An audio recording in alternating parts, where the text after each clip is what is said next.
Before we start, let's recap what makes a good link. A link should be from an authority site. That is, a site which itself has been judged by Google to be an authority site. That is, it has a lot of incoming links and it probably has good social media profiles, etc. The site needs to be from a relevant niche. So it's not just important for it to be an authority site, it has to be relevant to your site. So for example, if you're a site selling baby products, it really should be from things like parenting sites.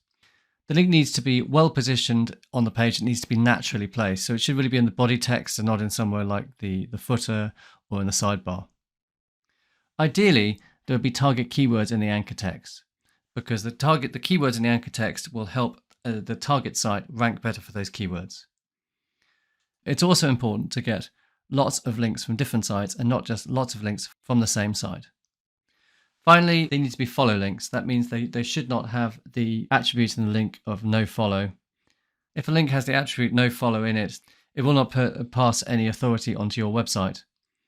Generally, these are the kind of links which will appear in low quality sites like blog comments or forums or on sites like 𝗂𝗏. Link building strategies can be divided up into passive, that is creating quality content which attract links, and active, that is actively approaching sites for links. Remember, whatever your plan, your site's content must be of high quality to make it worth linking to. Passive link building strategy is about creating high quality content which naturally attracts links. Strategies include creating great visual assets, doing original research, creating interesting content like list posts and also in-depth guides. High quality sites that are helpful to users will naturally attract more links. This content could be existing content or could be content specifically created with link building in mind. Focus on creating longer form content, as longer content tends to pick up more links. A recent study found that longer form content gets 77% more clicks than shorter posts. Longer posts also tend to do better in search results. Visual assets such as images, diagrams, infographics, and charts are great for link building because when you publish an infographic, you will receive a link anytime someone shares it on their site and cites you as a source.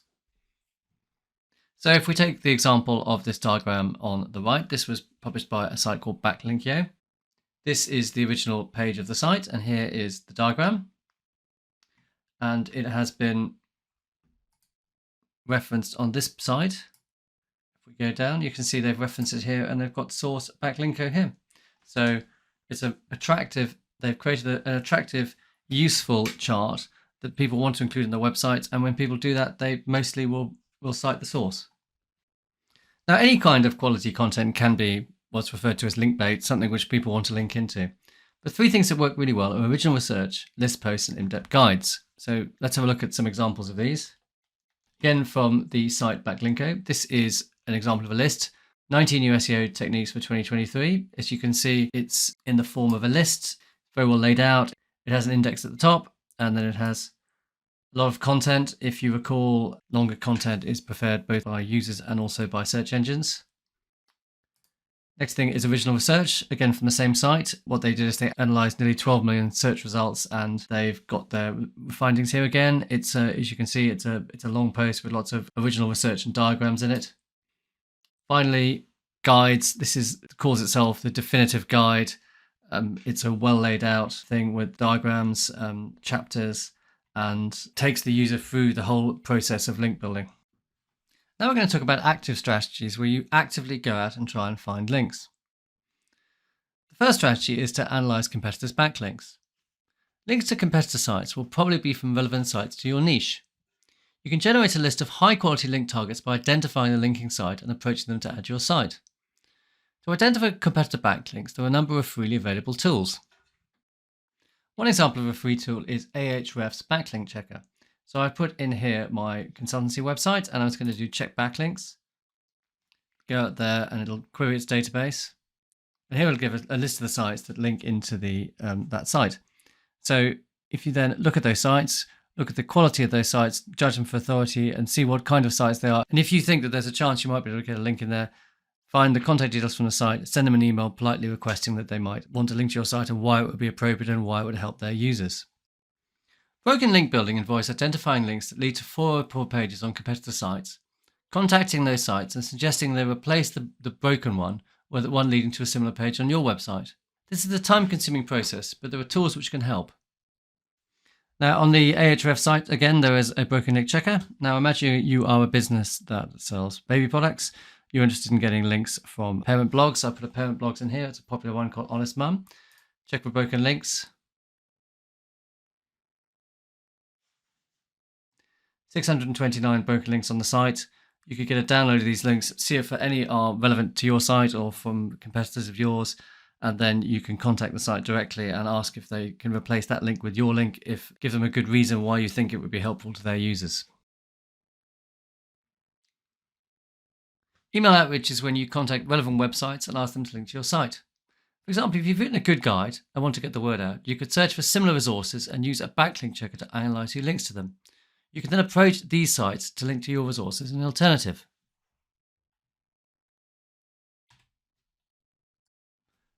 So for example, I've written a course called The Complete Guide to Selling on Amazon.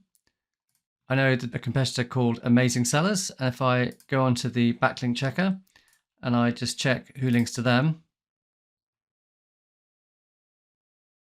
then I can see if I go down here, there's a list of the 7 best FBA courses in 2023. Now, it might be if we contact these people that they would add it as an alternative to these other courses, and that would get a link into our site. Finally, guest posting. Guest posting is publishing original content on other blogs and receiving a credit linking to your site. These should be on blogs that are relevant to your niche. Popular blogs require a constant stream of new content, so you may find they'll be happy to publish a well-crafted article. Guest blogging can be used to build page authority in several ways. Get your brand and brand mentions in front of an entirely new audience, lead to unlinked brand mentions, and build links from your guest post to your website. Finally, here are some strategies to avoid. Getting the wrong sorts of links can actually hurt your search engine performance. Here are some link strategies that may have worked in the past but are now best avoided. Paid links. Paid links is where you pay to get a link on someone's site.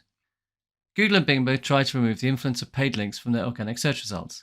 They have algorithmic ways of spotting paid links, and so they're best avoided.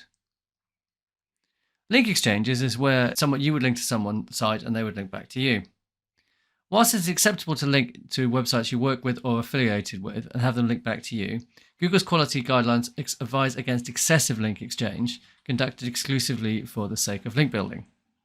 So it's fine if you, for example, if you're selling someone's product and you link to them saying, I sell their products, and they link back to you saying, this is a retailer of our products. But if you do, hundreds of links, then that is probably going to hurt your search engine performance. Finally, low quality directory links. These used to be very popular and a successful source of link building. However, Google now views directories as low quality. There are some exceptions. So for example, if there's a very niche directory which is specifically about a particular topic, it may be worth getting a link from that.